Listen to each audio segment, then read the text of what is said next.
All right, welcome to this edition of Building Your Perfect Agency Elephant Account.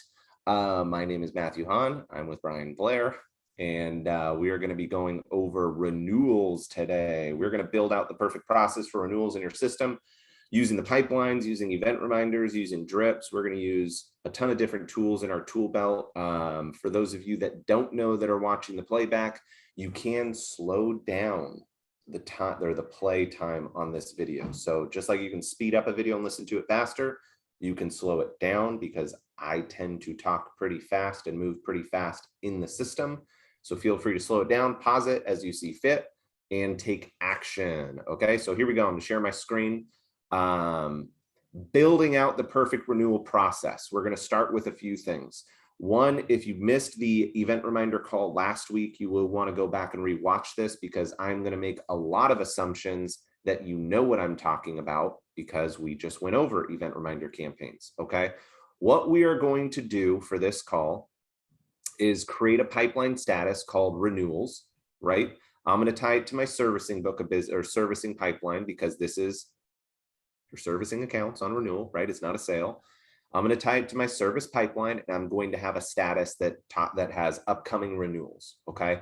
That pipeline is going to trigger follow-ups for the renewal. It's going to be tied to an event reminder campaign. We're going to create a custom field for this, and we're going to go over all of that on how to do it. Okay. Very straightforward. It's going to seem overwhelming, but it's really simple by nature. Once it's built, the process of it is simple, and that's the point. The process has to be simple once it's built. You will spend some time and energy building it. Okay. So first things we need to do is create a custom field for renewal dates. That is the first thing we need to do. You're going to create custom fields over in your settings page over here. Click on the settings button. I'm going to zoom in a little bit so you guys have a little bit bigger of a screen.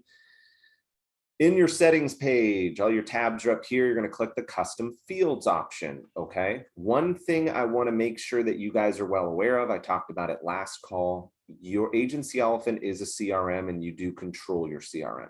You can build out your CRM into any way, shape, or form you want by using this sections button. Okay. So if I go into a lead profile and I want to see certain things in this client's profile, I can create sections, additional info, X dates, secondary info, which is like other drivers or kids' names and date of birth, social security, vehicle info. You can control this CRM and make it look and feel and have the data that you need to track in it. The easiest way to do that is by using sections. Okay, here's all of my custom fields in the account. I'm going to come over here and I'm going to hit add field. This one is going to be called renewal date.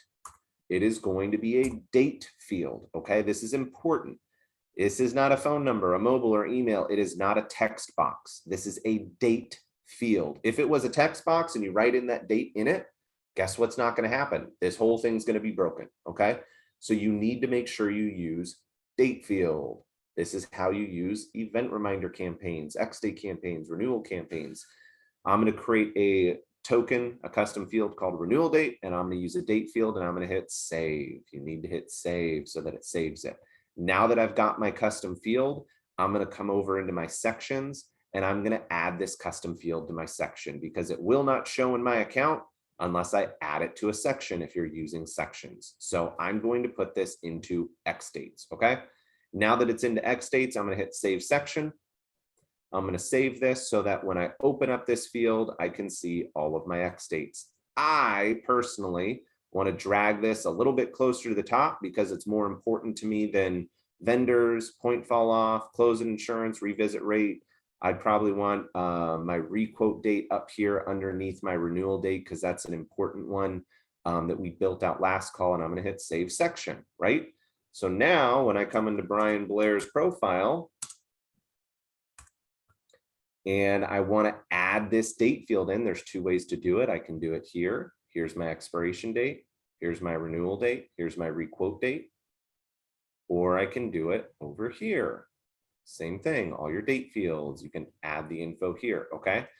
Now that I've created the date field, I need to think about the process of this, okay? And I'm going to open up a Google document here real quick. Matthew at Agency Elephant's my email. Feel free to try and figure out my password. Good freaking luck. It's really not that hard, but here we go.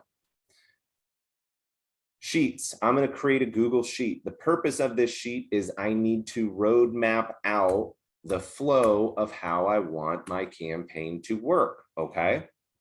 When I sold a policy, what happens? Well, they go into the sold pipeline status, right? After they're sold, I have to add my renewal date. And then I want to pick, when am I reaching out to them on their renewal? And here's a strategy for you, okay? If it was me, this is how I would run it, and this is how I do run it. I do not want to send out renewal notifications to customers after they've already received their renewal documents. Here is why. I don't want to have a conversation about the rate increase. That might be shocking to you. Am I going to manage it and look at it and see if it's high? Absolutely. I want to look at my renewal touch point, though, as an opportunity to bundle or round out accounts. If I'm rounding out accounts and bundling at renewal, I'm adding discounts. What does that do to the renewal that actually gets processed? Drops the renewal, right? Now, probably I won't have a conversation about rate when they get their docs. Okay, so I know that my policy docs generate about what, 60 days prior to renewal, Brian? Roughly. Somewhere around there. I want to hit them 90 days prior to renewal because I don't want to have a conversation about rate. So I'm going to say 90 days prior to renewal, reach out to customer, right? And I'm just mapping out what I want to build here. This is important for all of you, for all of you users that haven't done this a ton. I could build this without it, but I need to show you how to do this, okay? Road mapping what you're wanting to build is important. Whiteboards, notepads, Excels, I don't care. Map it out. 90 days prior to the renewal, I want to reach out to the customer. What is my first contact going to be? I want to do an email. Okay, I want to do an email. And if they don't respond to the email, I want to do a text message. Okay. Well, when do I want to do these things? Well, day 0, I want to send an email on 90 days prior to that renewal. Day 0, 90 days prior to the renewal, I want to send them a contact. Great. When do I want to send a text message? Well, I want to send a text message 5 days later because I personally don't want to overwhelm a customer that's already paying me. I want to wait 5 days and I want to send another one. You could even do 7 days. Doesn't matter. Okay. Then I want to do a call if they don't respond after, say, 15 days. Okay. This is what I want to do. This is my process. And I'm going to put wait 15 days here for all you people that are really specific. I'll make sure it looks right. Now, what do I want that email to say? Now you can write out what you want all these things to say, right? Write out what you want them all to say. We have a very good video on a renewal process that we will post in Agency Elephant that goes over the full process. In strategy, I'll probably go over it at some point briefly in different conversations in this call, but to watch the full series of it, we'll post a video on our page so that you can see that and watch it in depth. But this is my process. And what I want to happen here, if this is my process I want to happen, this is going to be based upon a pipeline, right? This is going to be based upon an event reminder campaign, okay? So I'm going to come up over here and say this is an ERC. Prior to that ERC firing, I also want to put them into my pipeline status. Okay, so 90 days prior to renewal, put in pipeline status titled renewal pending or something, or just renewal opportunity, whatever you want to call it what you want to, okay? This is the process that I want to happen. Now I'm going to come over to Agency Elephant and I'm going to build it, okay? There's a few ways. I'm going to show you the correct way to build this, and I'm going to show you the way that is the incorrect way to build this really quick.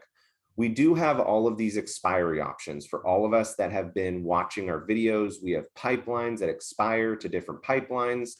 And the easiest way to build this out, which is the wrong way, is to say, hey, if somebody sits in my sales pipeline, I want to expire them out into my renewal pipeline after 300 or 200 and 70 days, whatever it is, 290 days, I want to expire them into my renewal pipeline. Well, in theory, that makes great sense, right? If they sit here, and this is going to be a rolling 30-day calendar, if they sit here for 290 days, they're going to populate to my new renewal pipeline. Here's the problem with it though.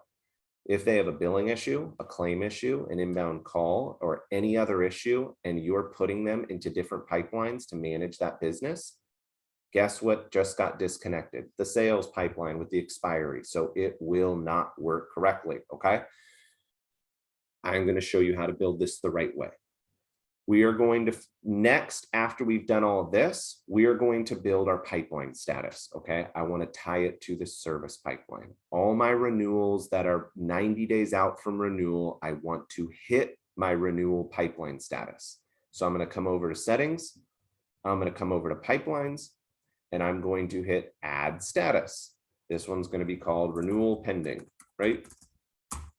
I'm going to assign it to my service pipeline and hit submit.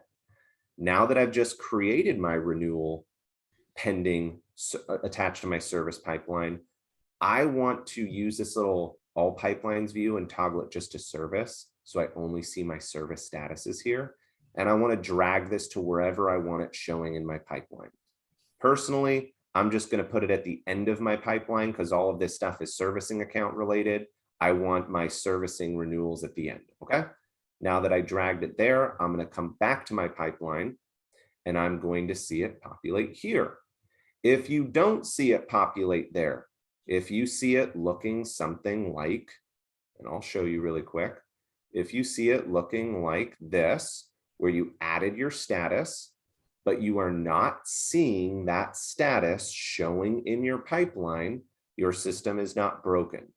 There is a setting attached to here that you simply have to check the box of what you want to show. If all of them are unchecked, they will all show. If some of them are checked, guess what? The ones that are not checked are not going to show. So I'm just going to hit update after I've checked them all. I'm going to wait for this to show success.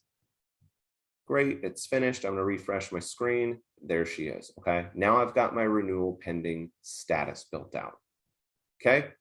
The next thing I need to do is build the event reminder campaign because the event reminder campaign is not built. My sold column's built.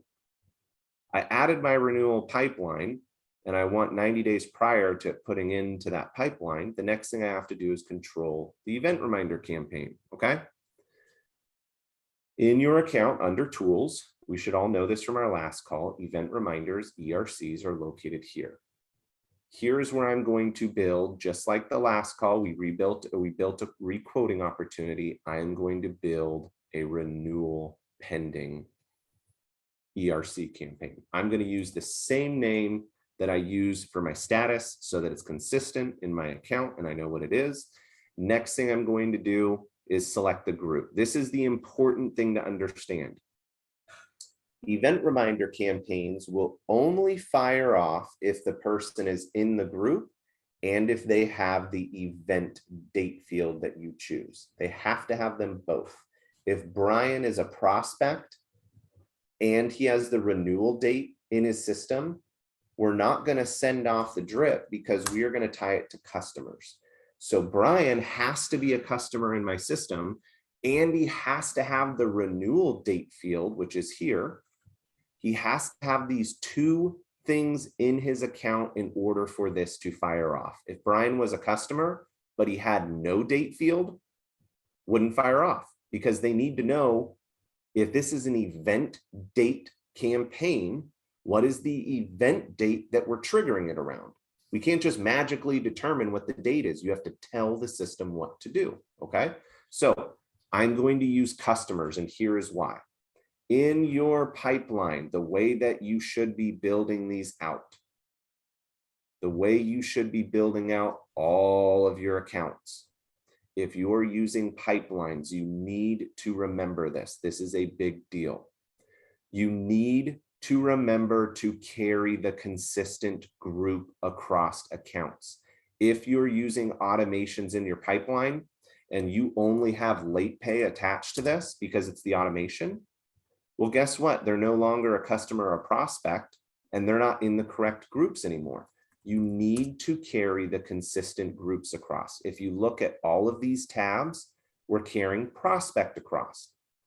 We're carrying customers across.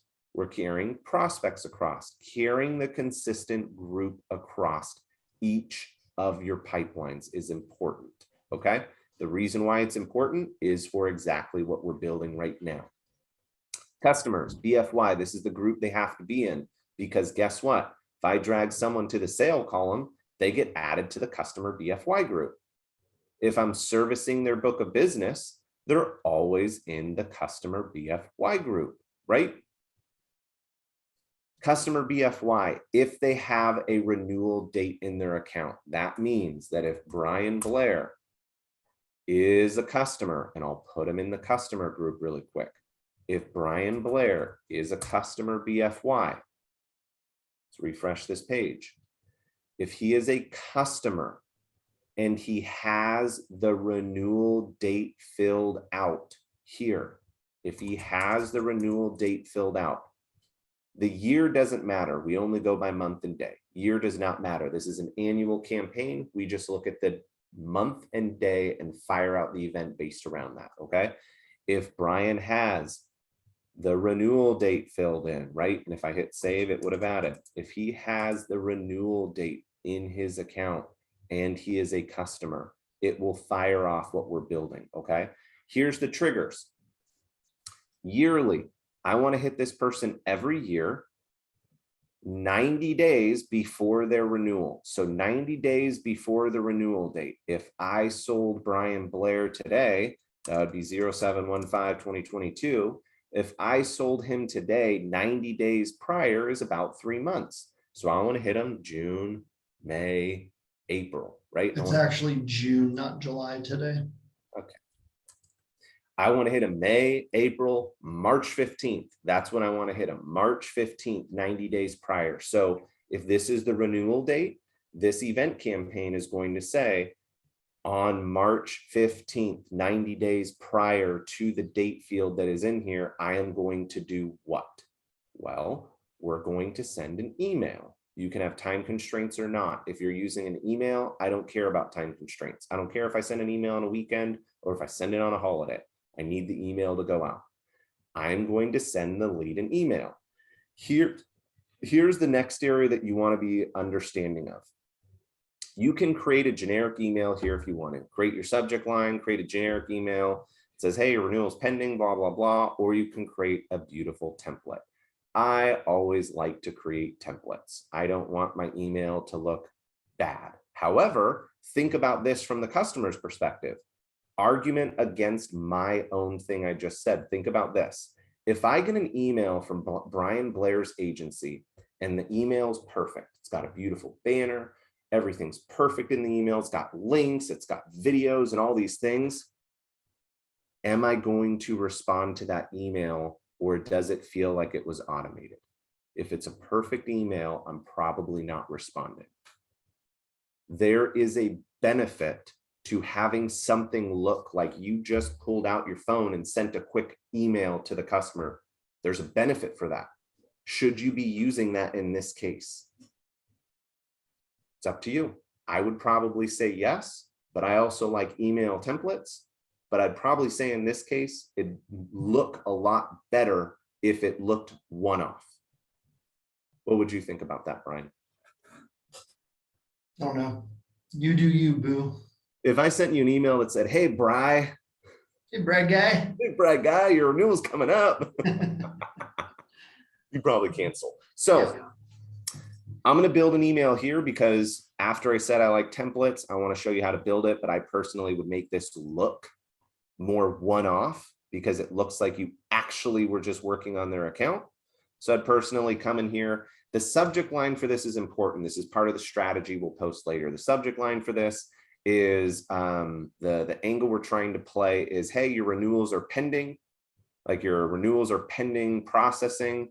We have urgent info we need filled out to process it, right? That's the strategy here. The strategy is we need some information to process your renewal, even though we all know the renewal is going to process whether we get any information or not. So I'm going to come in here and I'm going to say, urgent, insurance renewal pending. missing information, missing info, right? I'm going to come into the email. It's going to say, hey, Brian, it's Matt, your insurance agent. Your insurance is pending renewal, which basically just means you're going to get your renewal documents here shortly. We are missing a few pieces of info to process this correctly. Could you please fill this out really quick? Shouldn't take more than 1 minute. Thanks, Matt. Right? Not going to put a signature in here. I want it to look one-off. They know who I am. I want it to look one-off in the email. Not going to put a signature. Thanks, Matt. And I'm also going to add my form. So part of the renewal processing campaign that we're talking about, or part of the strategy behind it, is based upon gathering information so that you can, and let me pull up this one because I think this is the one we're using. Gathering information to quote, okay? Part of that information that we're trying to gather to quote, and I'll just pull up one of our other users that I let use my job form. Part of the information we're trying to quote is to gather, part of the information we're trying to get is to gather bundling opportunity, okay? So when we're missing information, I wanna know about life insurance, umbrellas, and vehicle info, okay? That's what I wanna know about on that renewal. So the first thing I'm gonna have is have them fill out, hey, anything changed this year? Has anything changed? Not significant, job, kids, whatever, anything changed? They're gonna fill it out. What's your annual income? They're gonna fill it out. How much equity do you have in your home? They're gonna fill it out. Do you have kids? Who's your life insurance with? They're gonna fill it out. I typically like to ask who's your life insurance with and how much do you carry, right? How much do you carry with them? Because I wanna know who it's with and how much they carry. Every single one of these questions is an opportunity for a bundle. Income and equity determines their liability exposure, determines how much coverage they need on their auto policy. They're carrying 5,100 limits, but you understand that they need to be carrying 250, 500 because their liability limit based upon their wage garnishment and the equity they have in their home, they need to increase their limits. There's your opportunity. Do they have enough income and equity to warrant an umbrella policy? There's your opportunity. Life insurance, every single one of these answers is opportunity. No, they don't carry it. That's an easy opportunity. 2, I have it with work. That's another easy opportunity. 3, you have it with me, dumbass. Why don't you look at the account? That's an easy opportunity. Yeah, we wrote that 4 years ago, Jim. I expected you to get another life policy in the meantime. But if you haven't, we probably need to look at this because things have changed. Or, hey, I have it with MetLife and it's for 500,000. Great. When did you issue that? Well, I issued it 10 years ago. Perfect. Things freaking change. You bought a new house. You bought 3 new houses in the last 10 years. Things change, right? Every single one of these answers gives you opportunity in your agency. This is the strategy. So I'm going to take this form link and I'm going to paste it right here. Okay. One thing with this that we've seen the users that do this consistently have is this questionnaire gives them the ammunition to steer the conversation. So how many of us now maybe do some sort of renewals here and there, but you know that in 45 minutes you have a renewal meeting and you have no idea what direction it's going. When I have ammunition, I know I'm going to be able to steer that conversation and get to the points that I need to make. And so this is no different than when Matt was talking on our demo on the last call of him screening a call and finding out exactly what the customer needs via text so that he can deliver a one-call solution. It's the same approach. It's not going to be wasting time. We already have the answers to the test. Now we're going to be having a conversation with the customer. And Angela asked a great question. What's the purpose of having an expiration date and a renewal date field? Great question. And you can use the expiration date for this event reminder if you want to. However, how many times do you write policies midterm? How many times are you canceling accounts midterm and rewriting them? Their expiration date's going to change. If you're changing the expiration date to your new expiration date, you can absolutely use that date field in this ERC. This is to give everybody the opportunity to use something now. If you don't want to have a renewal date and an expiration date because you changed the expiration date when you wrote the new business, perfect. Perfect. Use that. That's what I use. I use X date for everything. I use X date for everything. I don't have any other date fields in my system. It's X date prospects life, X date prospects new business, X date prospects everything. You can use the same date for everything if you're changing it. But if you're not changing the expiration date field or you never put it in the first place, use a renewal date field. It makes it easier for people's brains sometimes. Okay, so I have this email done and you're thinking, great, Matt, you're done. Save it. Wrong. I'm not done. The next thing I'm going to do at the bottom of this page is say deal status. This means that after this event reminder fires off, what is going to happen? I am going to put them into renewal pending. I'm going to put this lead that fired off 90 days prior to the renewal into that.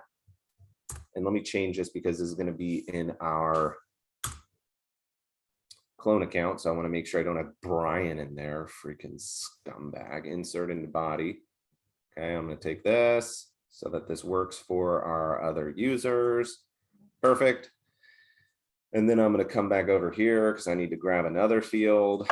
Give me just a second so I don't ruin our clone accounts and people fire stuff out mistakenly. Let's go into here. I need to grab another super handy dandy custom field. And I'm going to put it over here. Okay. This grabs your name. This grabs the prospect's name. Okay. Now I'm going to put them after this ERC fires off into the renewal pending pipeline. Okay. There's no automation set up on that pipeline, but we just finished the ERC. Okay. So if Brian, and we'll just use First Mortgage, is First Mortgage is sold, I drag them into sold. Perfect. Sold the account. All the drips fire off or get scheduled for the onboarding process. I now need to add Brian's renewal date to his, or First Mortgage's renewal date to the account. They renew 06/15/2022. I'm going to hit save. Now I just scheduled, because they are a customer with an X date for renewals. Now that I just did that process, my event reminder is going to fire off. And when they fire off, they are going to be put automatically 90 days prior to that renewal. They are going to be put straight into my renewal status. Now, just as an FYI, there was a change in the system. We added a scroll bar to the bottom. Look at how cool that is. I don't know if Brian knows this, but as First Mortgage is 90 days out, they're going to populate into this pipeline automatically for you. Now is the second step of our drip, or of our build rather. The second step of our build is we need to set up the follow-ups, okay? So we already have on here a day 0 email because that is tied to the event reminder campaign. As soon as the event reminder hits 90 days prior to that renewal, it's going to send out the email we scheduled right here, right? We've scheduled that out. Now, once they hit the pipeline, they've got the email. Now our next step is starting on wait 7 days to text them, okay? Now we have to build that.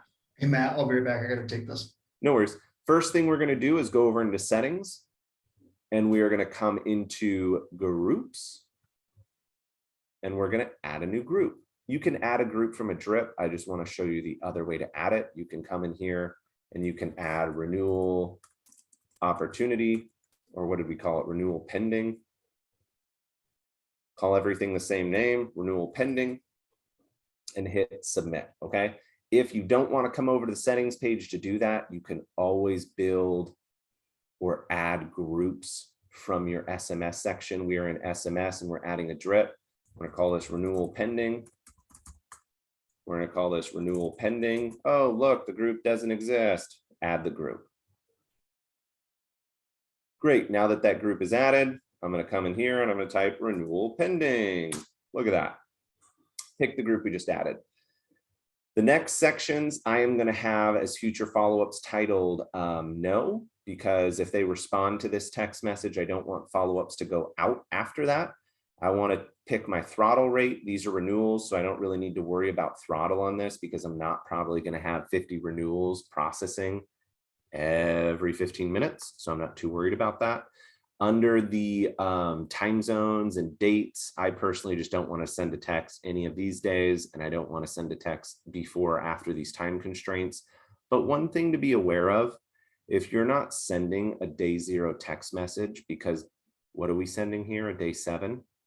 If you're not sending a day 0, your time constraints really don't matter outside of weekends and holidays. The times don't matter because you're scheduling the time here. What time do I want it to go out? It's not going to worry about the time frames you set up in your constraints. It's only going to worry about if it's a weekend or a holiday, right? So then I'm going to get into the SMS section of this. I'm going to say first name. I'm going to delete this down at the bottom because I hate that. First name, it's Matt, your insurance agent. We sent you over an email the other day. Just want to make sure you saw that. Please go take a look. Your renewal is pending and we need info. Did you see that email? Right? I want to end it in a question mark because I want to get a response. I want to make sure they saw it. Okay. Now that day 7, wait 7 days. At 11:30, I'm going to hit submit. Okay. Here's another strategy you can do. Okay. Another strategy you can do on this X date that we talk about a lot is we talk a lot about sending in a ringless voicemail tied to an email, because the email will get delivered instantly. The ringless voicemail takes about 5 minutes to process. So one of the things you can do here is you can add a ringless voicemail that says, hey, it's Matt, your insurance agent. I just sent you an important email. If you go take a look at it and get back to me via email, I appreciate it. I like to use ringless voicemails to push people to an email that I sent, because if that email is important, I need to make sure they read it. I don't know about you, but I've got a lot of unread emails in my system. So I like getting ringless voicemails to let me know what's important. Okay, that's something you can always add. Now that I've done a day 7, I want to add my day 15. Okay, so I'm going to come back over to my drips and I'm going to hit new message. And I'm going to hit day 15. And I'm going to pick a different time because maybe 11:30 didn't get them to respond, but 3:30 in the afternoon might. I'm going to say, hey, it's Matt again. Just want to make sure you saw that email I sent over regarding your insurance. Did you take a look at that? I need some info to process the renewal. And I'm going to hit submit. Okay, those are my 2 text messages I sent out. Now, that drip isn't tied to our pipeline yet. We haven't attached that drip to this pipeline yet. Now we need to attach it. Okay, come over into settings, come over into pipelines, scroll till we find the renewal pipeline. Here it is. Over here under the action button is the move automation configuration. This is how we control all of our backend automation. It's important to use this one and not to use this one in this use case. This is singular. I need to make sure that I'm carrying consistent groups. So I'm going to hit move automation configuration.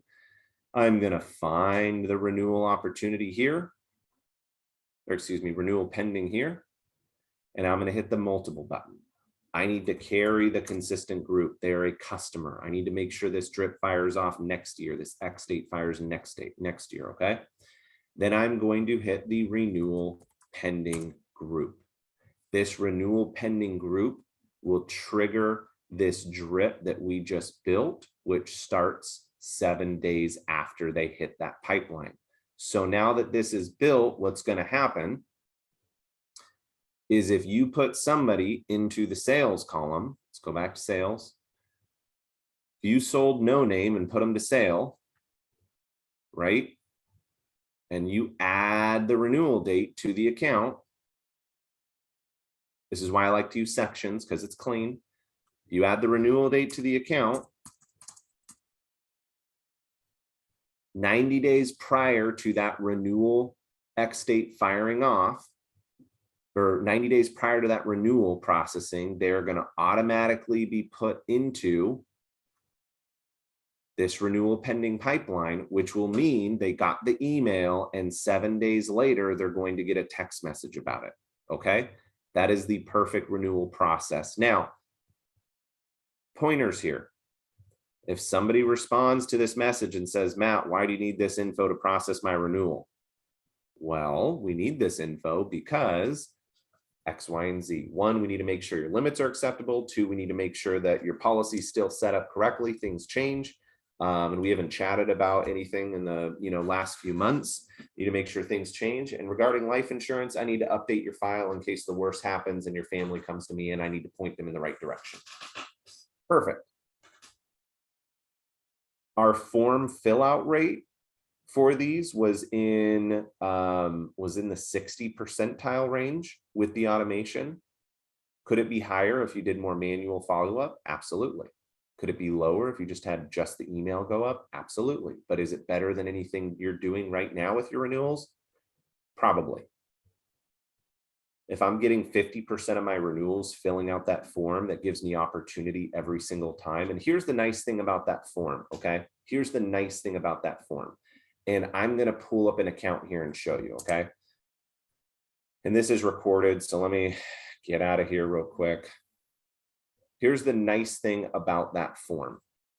When that form gets filled out, and let me get my secondary verification so I can log into this.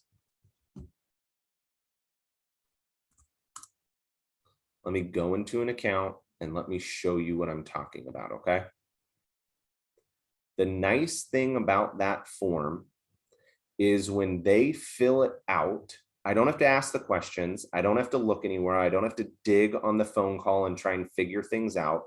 If they fill out the form and I'm getting information regarding their liability limits, I can quickly see what kind of liability limits they have. And I can quickly see if this is something that we're going to talk about. If it's not, I am going to talk about the fact that we set it up correctly the first time and they're okay, because that makes me look really good. That makes me look like I did my job correctly the first time.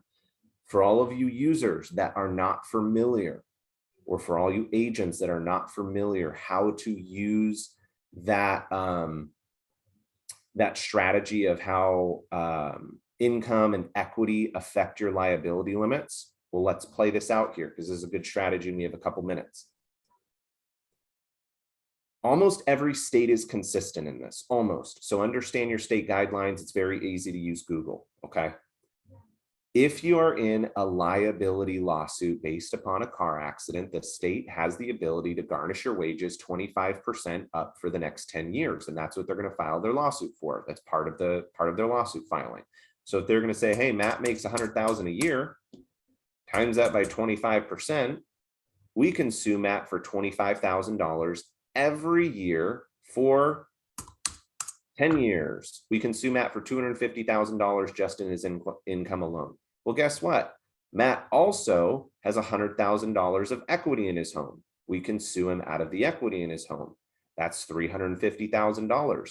This gives you a very simple, this is not their full exposure. This is not all of their assets that are exposed. This is not what they're going to sue for, but this gives you a very simple calculator of what their liability limits need to be. I always like to use, if I'm looking at someone that has 100, 300 limits, okay, let's play this out here. I like to reverse analyze this. If somebody tells me they're making $100,000 a year and 25% of that, we already did this math, it was $250,000, right? If somebody doesn't want to give me their income for this, if somebody doesn't fill out the income, but I know they have $50,000 of liability limits per person in a car accident, or $100,000 in liability limits for a car accident, What I'm going to say is if they've got 100,000 of liability limits, I'm going to divide this by 10 years. Great. That's $10,000 for 10 years that we can sue out of, right? You can reverse engineer.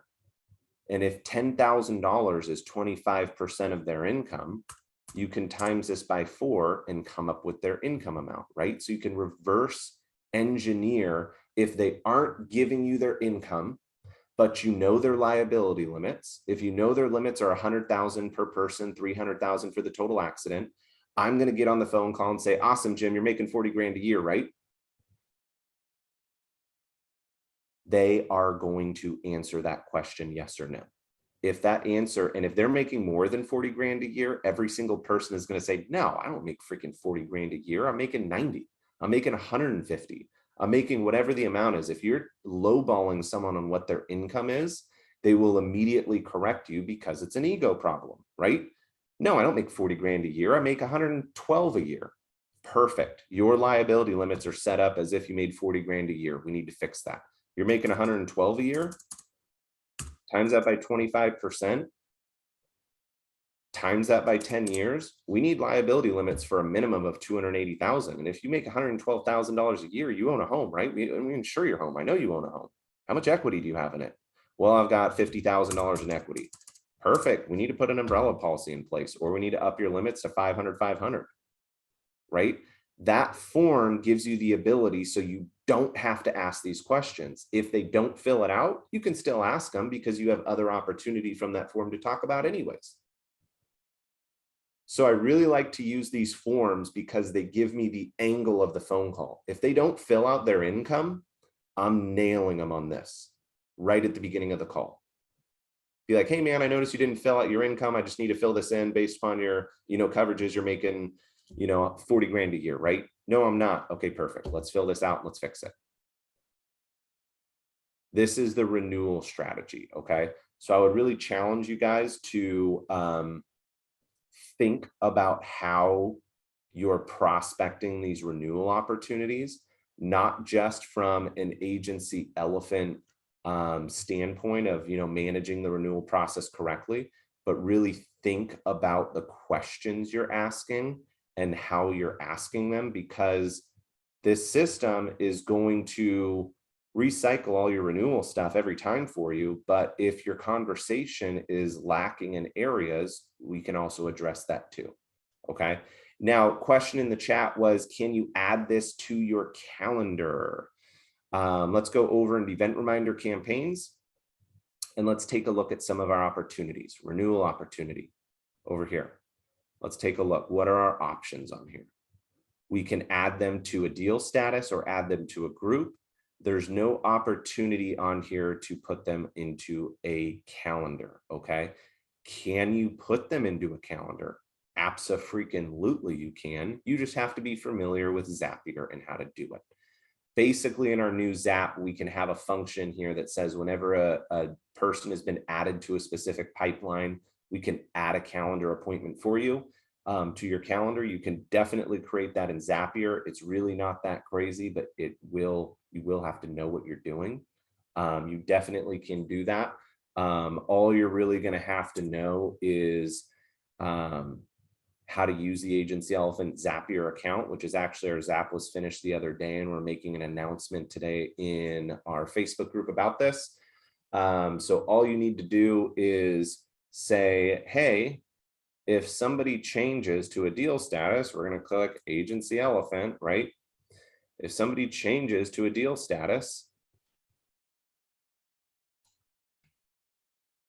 if a deal status has been added or removed, and you sign in and do all this info, what happens next? Well, they go to my Google Calendar, right? What is it? Where are we sending the information to? They're going to my Outlook calendar, right? Where are they going to? You can determine that. There is a very cool feature within Agency Elephant or within Zapier that you can use to grab a specific date, because the date field won't be in the information you're sending out. So you can actually add a day and time to your calendar by using add date and time to Zapier There's a little function in here that you can use. It's right here. This will grab the exact date and time that that Zap ran. It's pretty freaking cool. I use that for a ton of stuff, but you will have to be familiar with Zapier to do that kind of stuff. Next question on here. What if it's an auto and has different renewal dates than a home? Great question, Angela. I only like to reach out to my customers on one renewal. Their auto renewal might be different. Their home renewal might be different. Their freaking commercial might be different. I'm only reaching out for one renewal. I'm not sending. You could, if they were an auto only, you could still set it up and have it reach out. Yeah, still once a year is what I do for auto. You know, I don't like to hit people every 6 months for auto. It just gets overwhelming. 6 months for me goes by freaking fast. Like nobody wants to talk to their insurance agent more than that. And to be honest with you, if you're sending that same form twice a year, they're going to be like, dude, seriously, like we freaking did this 6 months ago. But if it's been a year, you have, I feel, a better opportunity to get it filled out personally. You could set that expectation up on the onboarding as well, that you're going to reach out once a year. You can say, hey, I know these renew every 6 months. We're not going to follow up every 6 months. That's ridiculous. That's too much info for you to like. That's just ridiculous. We'll follow up once a year. Questions? Well, that is the renewal process. I can go into a ton of other fun stuff about Zapier and building all that stuff to hit your calendar, but I feel it will be way over your head. It's definitely not necessary to have these hit your calendar through a Zapier app. You can always do this manually. So for example, let me show you a quick way to add a calendar appointment. As you're seeing these people every day, you're not going to have renewals populate in here every day, right? You're not going to have them populating in here every day. Okay. That's just a fact. When you see a new name come up, you can always come into that lead profile and you can always book a calendar appointment. I personally like to do this in a specific way. However, if I'm booking them an appointment, they're getting follow-ups for that appointment. I probably don't want to do that, right? If they're here, this is they don't need to be on my, and this is devil's advocate here, okay? You guys like how I went to talk then? Like that? If you're looking at your calendar, why are you using this to manage what's going on in your agency to know renewals are pending when you can be using this? Like, why do you need a second area to manage what's pending? It's not a real appointment with the customer. Why wouldn't you just manage what's pending here and then book your appointments like an actual appointment? What you're trying to do is, can all of this on automation book that appointment or throw it in my calendar that they're renewing? Well, why do we need to throw it in the calendar to renew?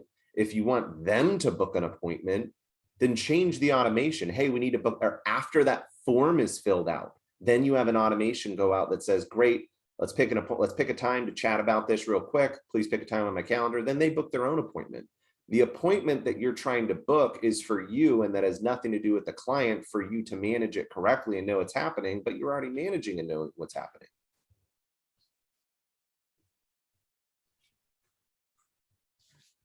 All right, so that is the Agency Elephant event reminder call, building your perfect Agency Elephant account, renewal processes. Next week, we're going to be doing something else. I have no clue what we're doing. I will also be in Tahoe, so Brian will be doing that one. We're going to do magic tricks. I'm going to make coins disappear and stick straws up my nose. It'll be so valuable. I ain't doing shit. Let's see some action get taken and then we'll do something. Well, if you want to make Brian do the call on his own, make sure you post all the stuff that you did building this out so that he knows he has to do it. I hate you. All right, guys, you have a great afternoon. We'll talk to you guys soon. See ya. Bye.